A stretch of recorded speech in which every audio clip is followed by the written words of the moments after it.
Coming to you from sunny California and the Great White North. Get ready. We are breaking down the obstacles on the Armchair Ninja Podcast.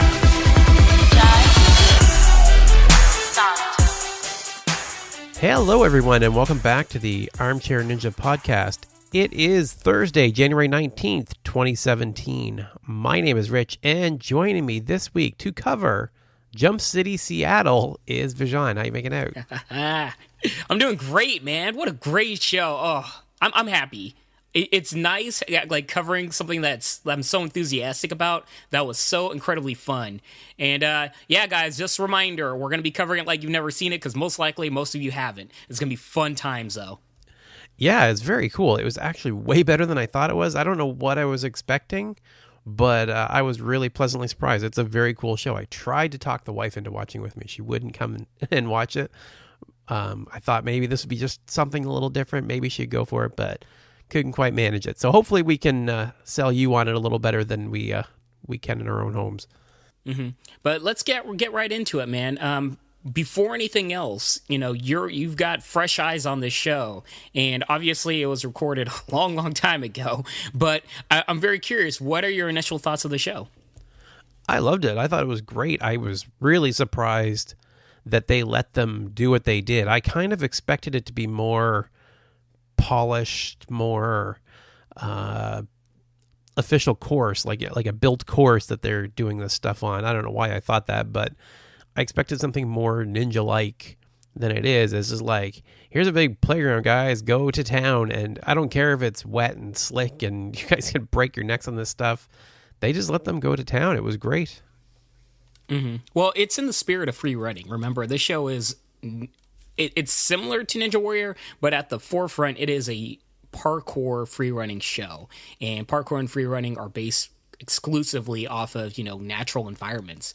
The course itself, it reminded me a whole lot of the old school Tony Hawk's Pro Skater, and Yeah. This show came out right at the same time where Tony Hawk's Pro Skater, Dave Mirror BMX, all that stuff was like really, really popular. So it made a lot of sense, but man, these courses were like straight out of the games, guys.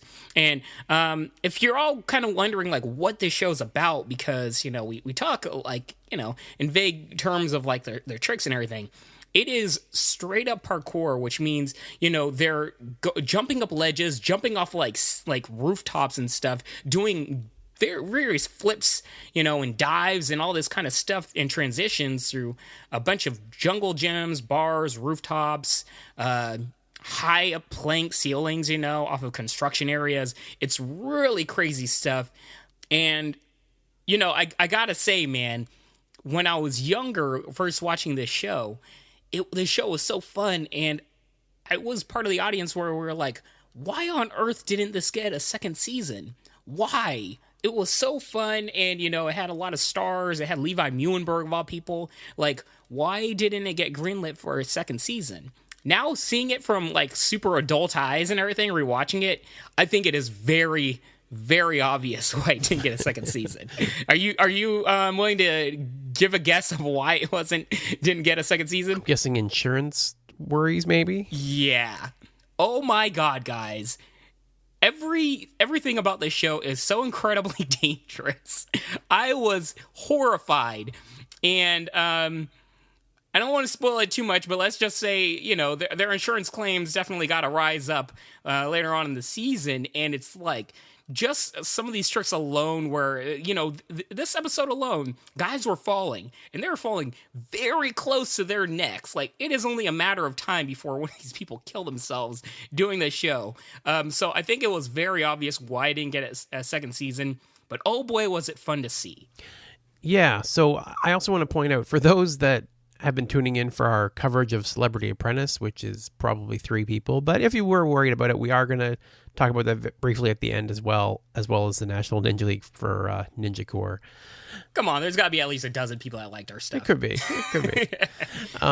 But yeah, it's a very dangerous sport, and I think as a sport, it's very cool and it's very fun to watch, but I think it's probably best left to spending a lot of time preparing and going over things, which they did have some time. But when you set these things up as a competition, it makes them push themselves that much further. And when you make it a race, which the first round is, that just seems like a recipe for disaster. Yeah, they were literally running off of little planks separated by like a good 2 feet or so, like little tiny rods on this giant rooftop. And the drop underneath, I mean, give a guess, man. I mean, that must have been at least 15 feet of a drop. I mean, I'm looking at this stuff and I'm like, somebody is going to kill themselves doing this. This is not good. And of all the places to have this show take place, dude, they had it in Seattle.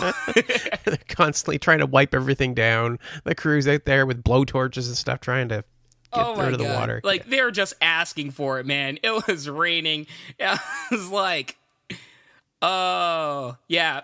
But I gotta say, when I was younger watching this stuff, it was incredibly fun. Now, going off of that before we get into the show, also, what did you think about seeing some of your favorite Ninja Warriors on this show? I mean, they didn't have a whole lot because this episode only featured 2 teams, but you did get to see some familiar faces. What did you think?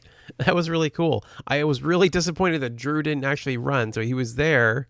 His team, Rogue, was in this episode. But we didn't get to see him actually do anything except talk a little bit. But we did get to see some old school guys. We got to see Levi and Brian Orozco. And I'm sure I know these other names too. Kane Sinclair, Paul Darnell. Kane Sinclair. Yeah. They're definitely guys that were featured in like 1 or 2 seasons of American Ninja Warrior, earlier seasons. And all these guys, incredibly talented. And the show speaks a lot to the fact that earlier seasons of American Ninja Warrior were incredibly more on the side of free running rather than, rock climbing. But if anybody watches this show or remembers anything from free running in general, you'll get a much better understanding of just the small minutia implementation of free running still in modern day American Ninja Warrior and Sasuke. A lot of these obstacles that they have on the show, they're kind of like veiled secretly, like, oh, that just looks like a balance obstacle or an agility obstacle. But no, it actually takes a lot of free running precision for these types of obstacles. And I think they're kind of overlooked nowadays because honestly, like the grip strength, free rock climbing obstacles, they're just a little bit more obvious. You can instantly point and say, oh, that's obviously a rock climbing obstacle. But a lot more of the lower body base obstacles, guys, definitely stem from free running. Yeah, you can see definitely lots of hints of that around the edges. With all the balance and transition obstacles are all kind of obviously inspired by some of these original courses that weren't really intended to be courses. So let me give a quick overview for those that didn't see the show, how it works. So, which is basically everybody. So this came out like 7 years ago. It's 8 weeks. There's 4 teams. There's Team Tempest, which has a couple familiar names, as we mentioned, Levi Muhlenberg and Brian Orozco. There's Miami Free Running, which I'm going to guess, is Flip Rodriguez there too? I guess I didn't. Oh, yes, we did see him. Flip Rodriguez is Miami Free Running, also JJ Woods. Yeah, I noticed him too. Yeah, Jared Woods, as they called him. They're super young in the show, by the way. Yes, they were. Definitely looked much, much younger. You know what's shocking, by the way? You know how Flip Rodriguez, everybody's like, like I even see him as like really, really young. You know that dude's only a year younger than me? Really? Yeah, not only that, like, do you know that the difference in age between Drew Dreschel and Flip Rodriguez is only 2 months? Like, that kind of stuff blows my mind. I'm like, what? Flip Rodriguez, super baby-faced guy. That's all I have to say. So, yeah, we had 2 more teams left. We had Tribe, who are like the original parkour guys from Washington, D.C., which I didn't recognize any of the names, but we didn't get really through them. We'll see. Really? You didn't know Frosty? No. Frosty Cerny Suko or something like that. His nickname's Frosty. He's well known. Yeah, Michael Frosty Zernow, I guess. Yeah, he was actually featured on Survivor, season of Survivor, very quickly after this show, and he's been in a lot of other reality shows, including American Ninja Warrior. And keep an eye out for that guy and that team because they bring something to the show that's very, very unique. Cool. That's all I'll say. And the last one, which was the other team we had in this episode, was Rogue. They're the rookies. They kind of really put them out as the underdog. They had a guy named Dylan Baker. They had Jake Smith, Drew Dreschel. Shoot, I didn't get the last guy's name. It's Rogue. I mean, it's, at this point, they were all nobodies. I mean, and I don't mean that in terms of disrespect. It's just like their names were, it's a team of individuals collectively comprised into a team. And you definitely saw some of that where it's like they didn't have that that meshing just like some of the other teams do. But, later on, they definitely made a name for themselves. Later on, though. Yeah. Well, they did well this episode for sure. They really almost ran away with it. Oh, yeah. So anyways, the matchup that we had for this one was Tempest versus Rogue. They had 2 rounds. There's a speed round where they basically have an obstacle course, a relay race, up one side of a building and down the other, over scaffolding, through things, and they have all these weird little things they have to do. They have to cross over these things called fly zones. Right, so they either have to step on them, go over them in some way. That basically spells out the course for them. And they can do whatever, but from what we can see anyway, it looks like they can take whatever route to get there that they want. So they plan it out ahead of time. That's free running, dude. Yeah, it's pretty cool. Yeah, it's free running. Do whatever you can to just get to these zones as quickly as possible. And these zones aren't just like you're running on flat land. I mean, you are climbing up these little waterfall things where it's like super high incline. You're racing across, as we alluded to earlier, rooftops that aren't basically. It's just basically comprised of a bunch of rods. Where if you slip and fall, you are falling like 20 feet, guys. And it's like all these crazy transitions, and it's very fun to see. I actually really enjoyed this part because it's a lot like Team Ninja Warrior, where you just see an absolute race, guys just speeding through this stuff. And yeah, it was fun. What'd you think, man? I liked it. Actually, I was surprised because I thought I would like the freestyle round, which is the second round where they can just do a bunch of tricks more, but I actually preferred the speed round because to me it was a lot easier to follow. My only beef, we can get into a little bit later, but there's a lot of terminology and a lot of it that I don't understand what the heck they're talking about through this thing. But it was still fun to watch. It's just like any sport or show. They're going to use terms that to a layman you don't understand, but the more you watch it, you'll understand what a Kong jump is or a lache. I mean, these are common terms, but they're much more in the lexicon of people that are familiar with free running. Now, just from the perspective of watching it, I have to say it was very fun seeing guys kind of slip up, kind of show the dangers, because there were parts where, you saw Levi Muenberg slip on the waterfall part, and people, I forget what it was, but somebody did this to kind of flip up on a board and fell like right on their shoulder and almost hit their neck, and that kind of stuff was really cool. And there was a lot of little transitions that you see straight out of the movies, where it's like you see them jump over this lunch bench, right? And it looks really cool. But these guys are doing it like super easy. That kind of stuff is really dope. Other than that, it was fun. And yeah, moving on to the next part, man. What do you have to say before we go? Yeah, I just wanted to note quickly that the Team Rogue actually was faster than Tempest, who they were like the favorites to win, but one of their team members didn't go over the fly zone at the top. Like, he took a shortcut and cost them a 5-second penalty. That's the only reason they actually lost the first round, which is really sad because it was just a stupid oversight. Yeah, but I like the fact that they have those penalties. And I think the penalties were fair. It was just a 5-second penalty. So I have no complaints. Yeah, no. It was a perfectly fair rule. I just, he had to be kicking himself pretty hard for missing that. Yeah. By the way, guys, like, as somebody, you watch it and they make it look so easy, kind of like Ninja Warrior. But with my experience working on bars and everything, I mean, the stuff they were doing was just insane, where I'm like, how are you not dying right now out of breath?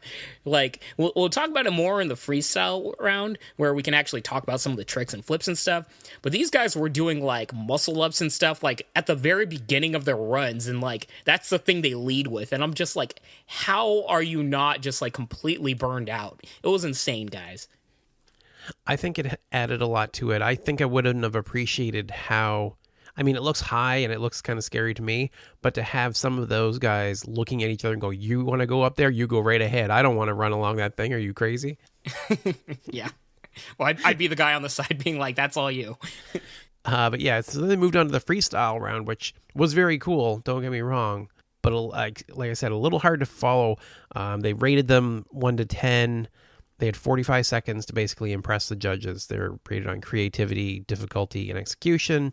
So they start, Brian Orozco leads off the whole thing.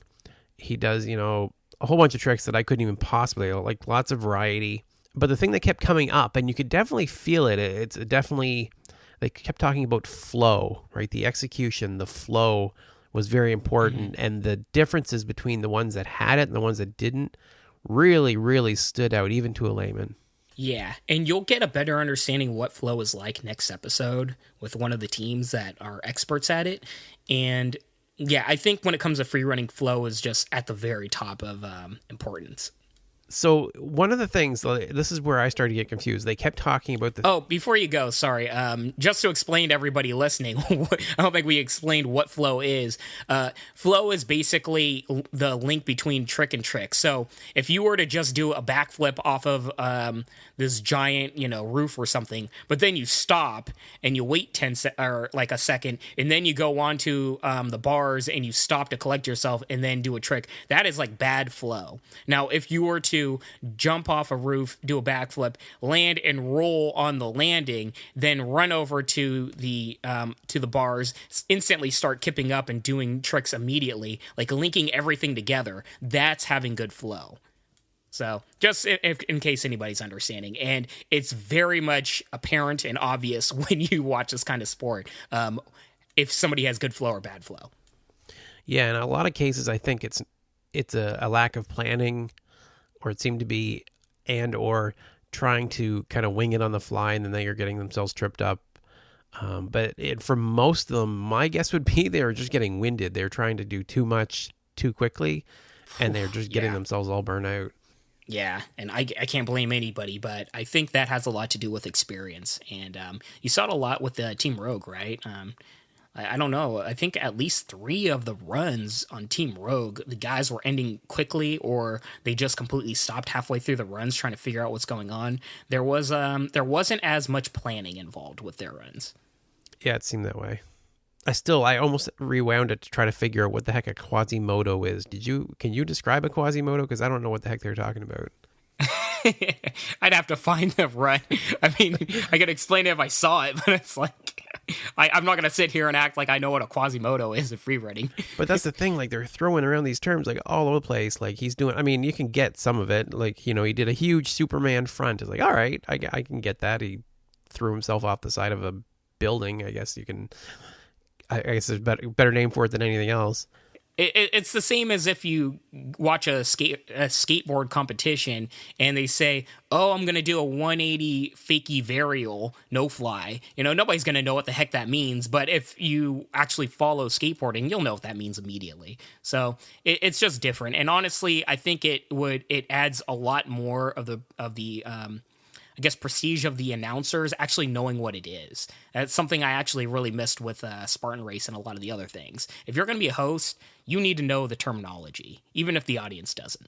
Yeah, it was actually really impressive. I was thinking the same thing, that these guys really seem to know what they're talking about, or they have a really good script. I'm not sure which, but... Oh, no, the co-host definitely knew what was going on. Actually, I don't know his name, but props to him. He was actually really good. I have no complaints about the hosting on this show. Yeah, that's actually, can we skip right over those guys? They did a really good job.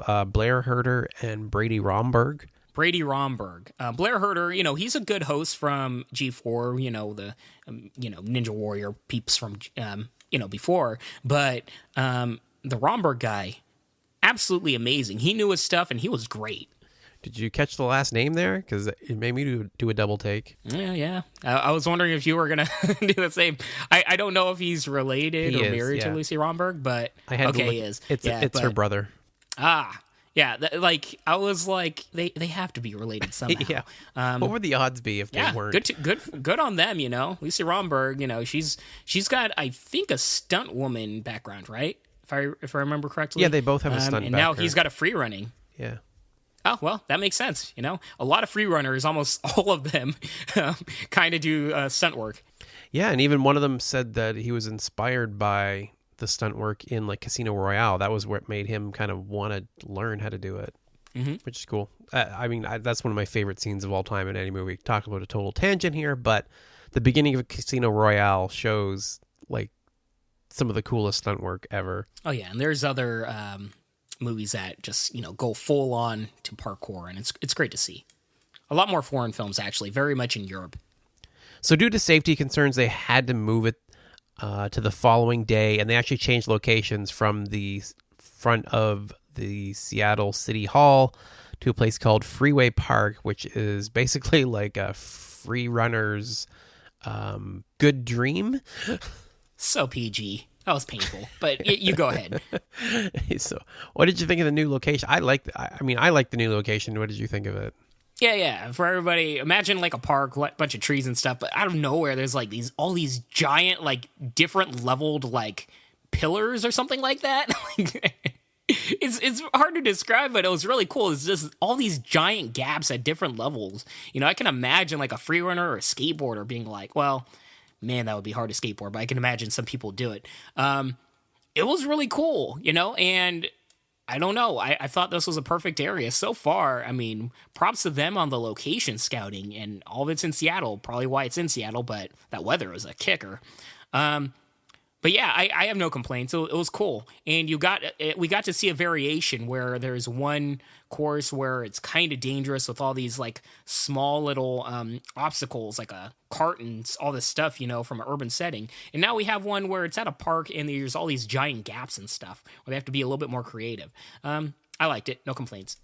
So right out of the gate, the first guy was a little lackluster. I mean, he couldn't quite hit the crane. He tried to pull off a leg giant and do a kumquat, but he couldn't quite do it, so it ended up losing some. What the hell are you saying? This is what it's like to watch that show. Yeah, at least like we could visually see it. Listeners are like, what? But yeah, so the it was kind of a slow start, and I was a little worried that the new location wasn't going to be as good for them, but then it really ramped up fast. They started pulling out some really cool stuff. Yeah, it was pretty dope. There was a lot of like front flips, and it's not just a flip, guys, but like when they do a flip, like they're doing it from like a height of like at least 10 feet, and they're doing like a backflip where they're not seeing where they're landing and flipping like a varial in the air. So like not only a backflip, but also like a 360 in the air, then landing right on their feet, and then transitioning right into something else, and you're like, somebody's gonna get dizzy and break their neck. And that's all I could think about watching this damn show, dude.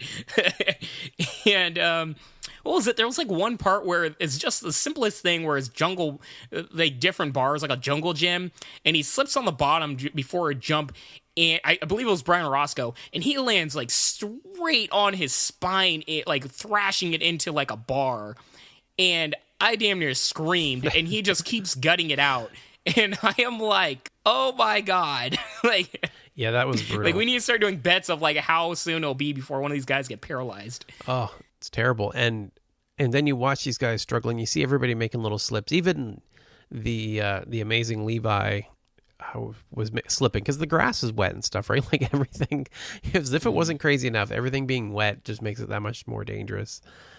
But I loved, like, he schooled them all so bad. Like, he was so much better than everybody else. It was like a whole different competition. Yeah. I mean, once again, guys, when this show was made, I mean, Levi Muhlenberg was at the top of American Ninja Warriors. He was definitely numero uno, and he was kind of like a star in the entire, free running Ninja Warrior, or whatever you want to say it, community. So this was like a show kind of centered around him in various aspects. Obviously, you had the second level guys like Brian Roscoe and everything, but Levi Muhlenberg was at the top.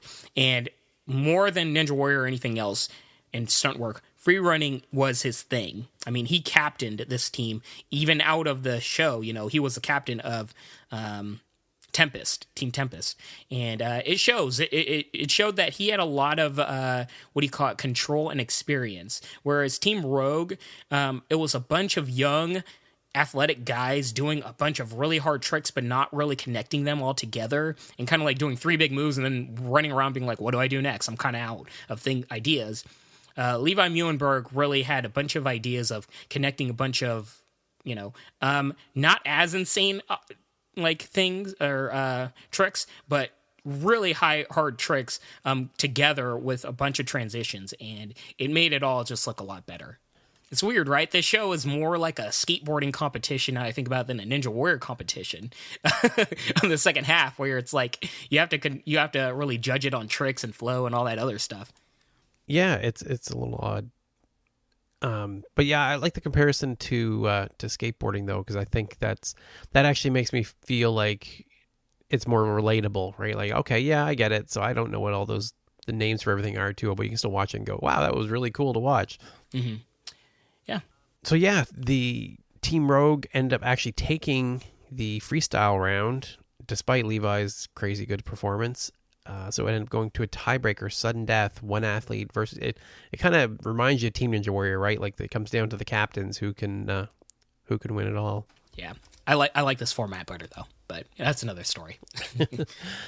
So Dylan Baker, who everybody seemed to be talking him up quite a bit too. He seemed to be a pretty big YouTube star from what they were saying, or fairly well respected for Team Rogue. Went up against Levi. And was YouTube even a thing back then? God, I'm so old. Yeah, they seem to be talking about it. Well, they mentioned about posting videos online. I don't know if they actually said YouTube, but yeah, as good as run as Dylan had, he ended up getting an 8.4, which was one of the top scores of the day. Levi just goes all Kong on the thing, and 9.1. It was just a flawless run. One move to the next, just insane to watch. Yeah, it was cool, man.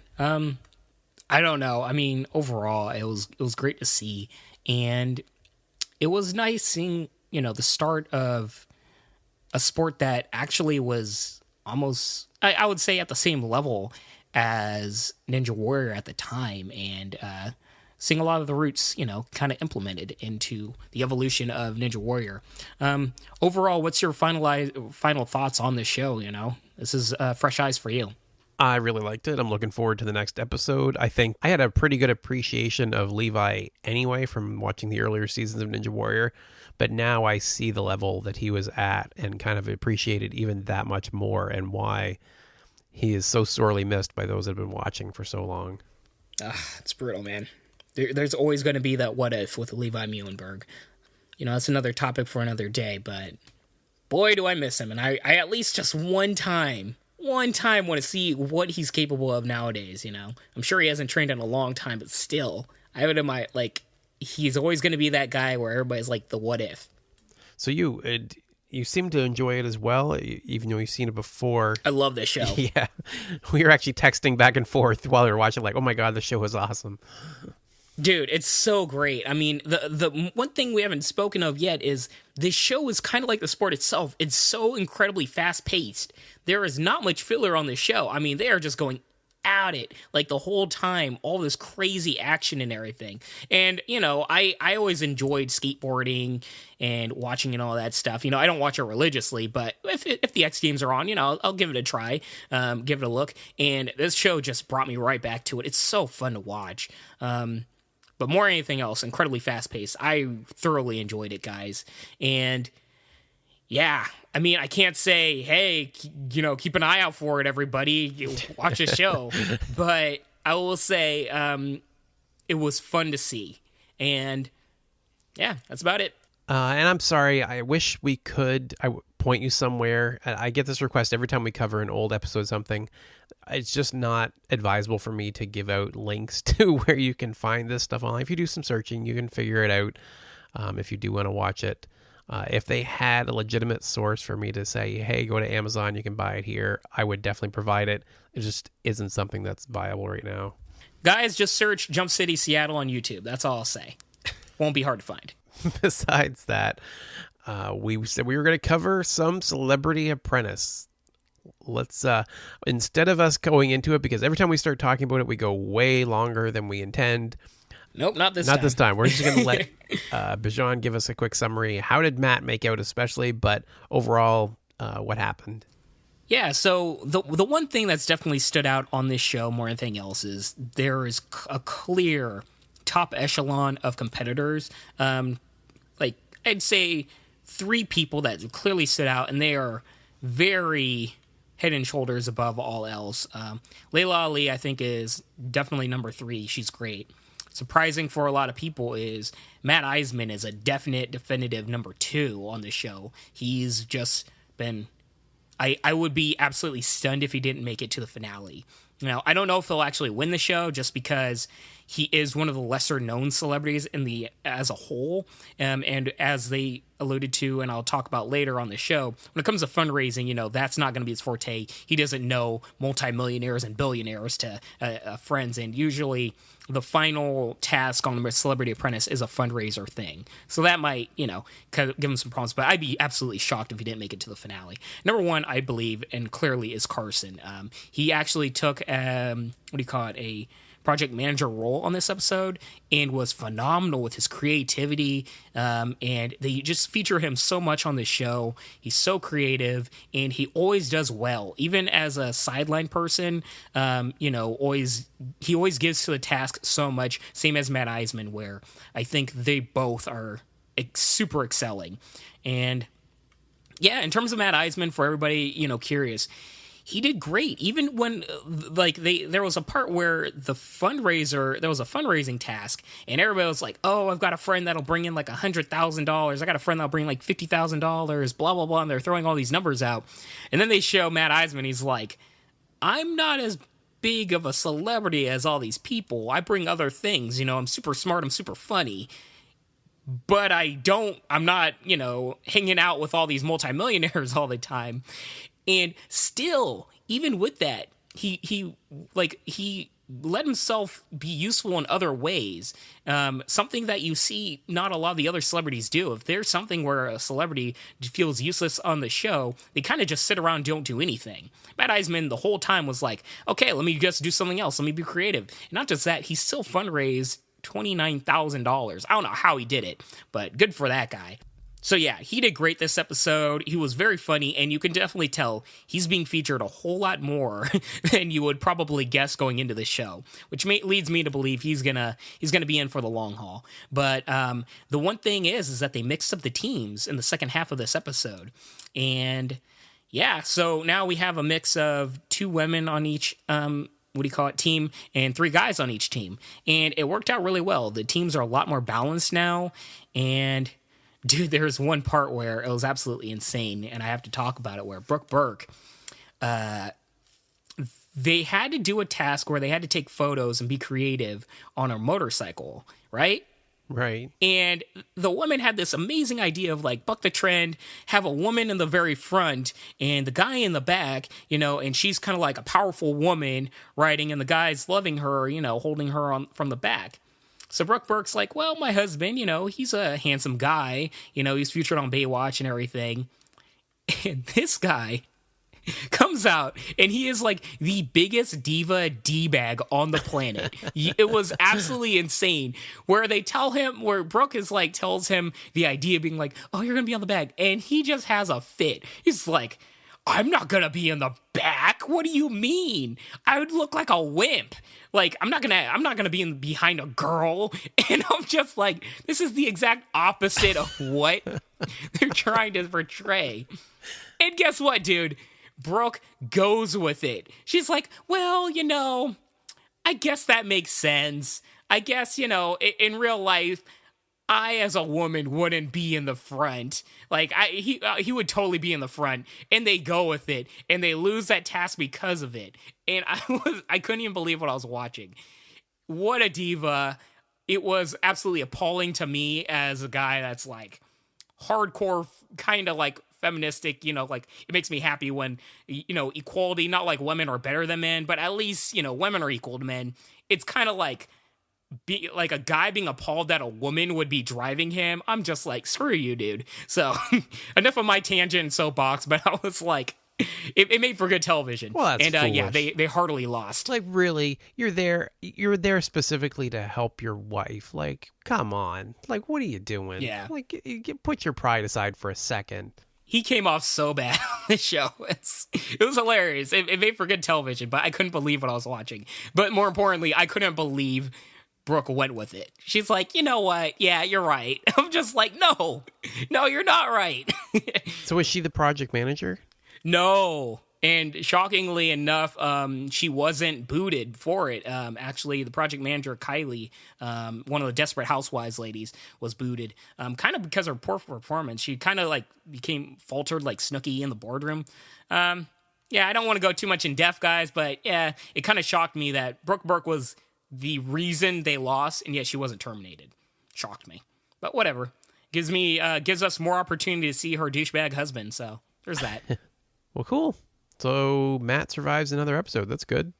Man, he isn't just surviving; he's excelling. I'm actually shocked. And they gave like I kind of overlooked it, but he was great and a kind of a showman's, not a showman's, but him and Layla Ali of all people are really close together. He's good friends with the big story with Matt Eisman is he gets along so much with everybody.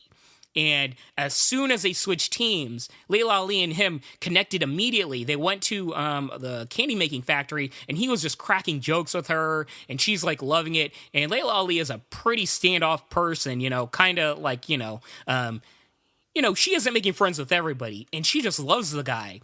And that's the big thing is that every single buddy on his team is genuinely happy with this guy and very enthusiastic with it.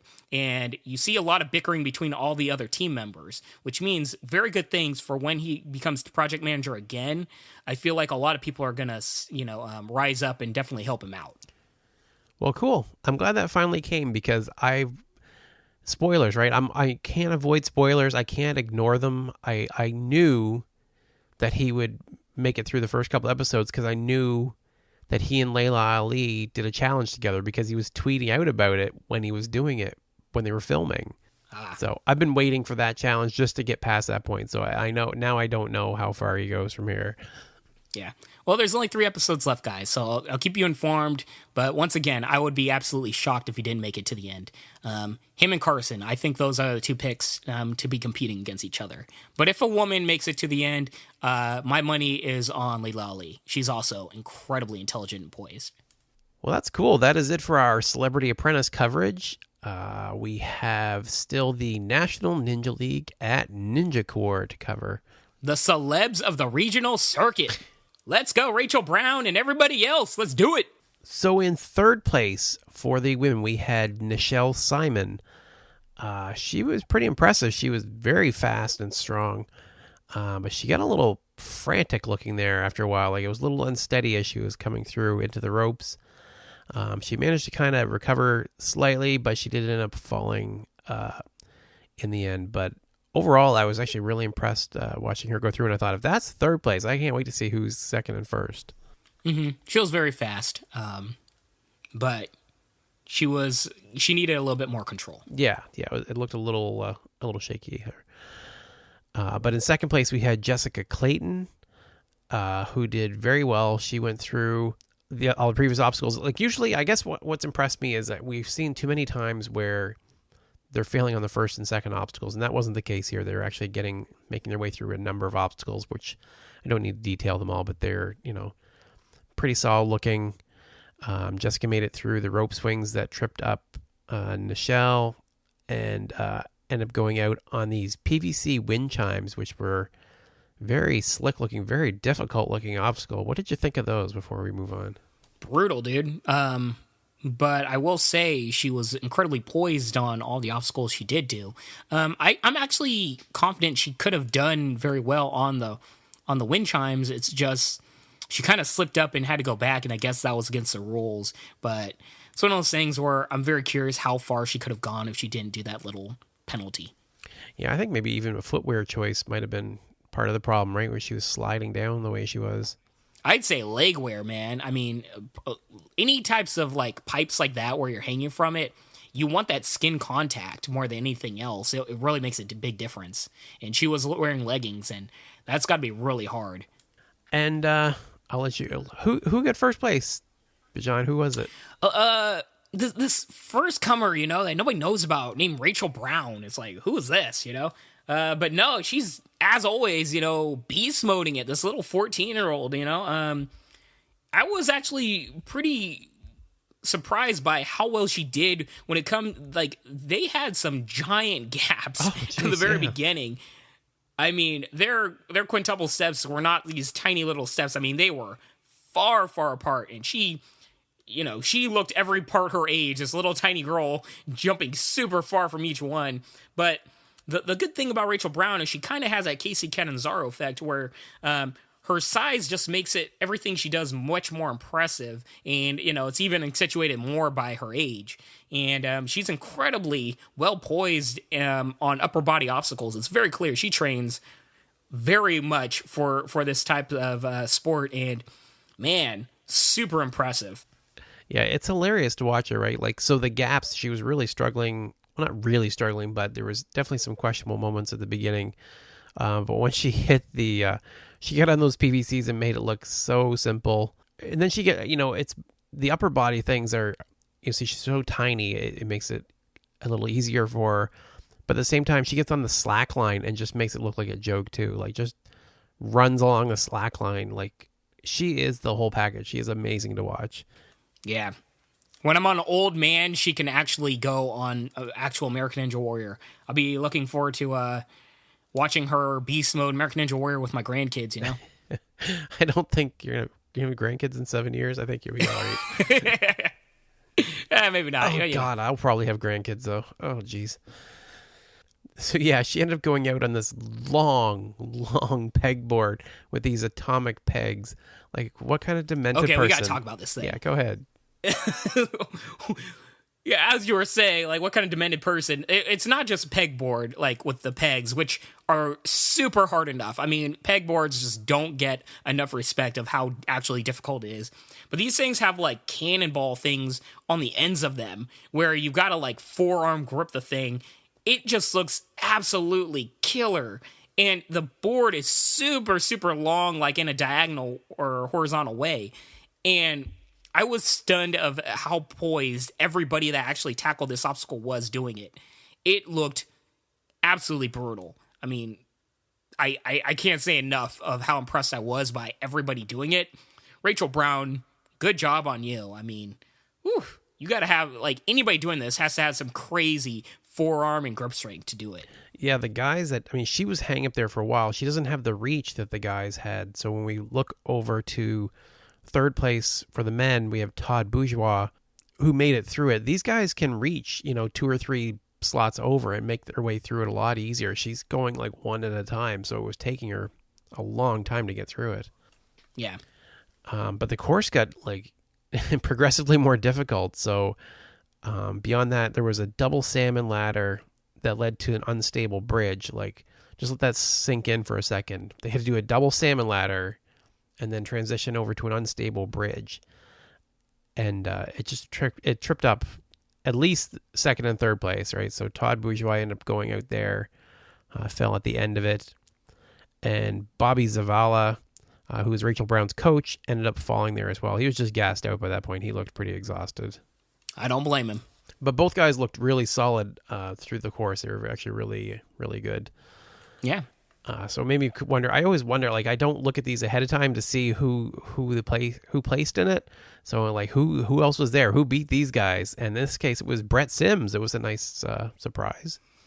Yeah, I was really impressed by Brett Sims. He doesn't get enough respect on his, obviously, he's been on, I think he's one of the few people that's been on every season of American Ninja Warrior, right? And, yeah, I mean, not only did he do all the obstacles we talked about earlier, he actually beat the entire course. I mean, dude is amazing. Yeah, it was not even close to, like, as many obstacles as there were up to that point. There were quite a few afterwards, and he went through all of them, including one of the most difficult course obstacles I've seen. Those floating monkey bars where the whole structure is moving. That is a demented obstacle. That is a straight up nope. Like that everything we were talking about last week, guys, with the little like bar hangers, it's very similar to that, but it's on a free floating board on a 4-axis, and that's absolutely insane. I can't believe the poise that he must have had and the control he must have had of his entire body to get through that obstacle.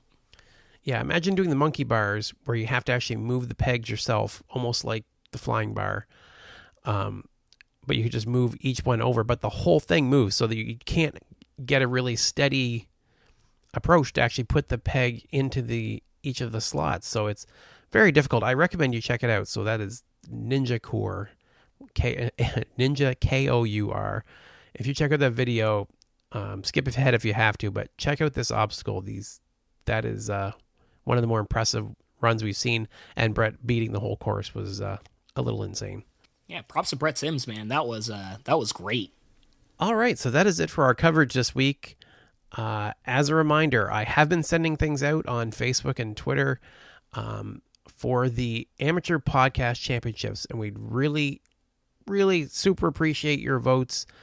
We'd really like to try to get the People's Choice Award, and your votes are all that matters for that. So please, if you could go and keep an eye out for when I post them, and if you could retweet them, do whatever you can to share them out, get the word out, that would mean the world to us. So that is it for this week. If you'd like to reach out to us, you can reach me at rich@ninjapodcast.com. I am at Ninja Podcast on both Twitter and Instagram. And Bijan, how can they reach out to you? Hit me up, guys, at Bijan151. That is BIJAN 151 at Twitter and Instagram. All right. Thank you all for listening, and I hope you have a great week. Peace.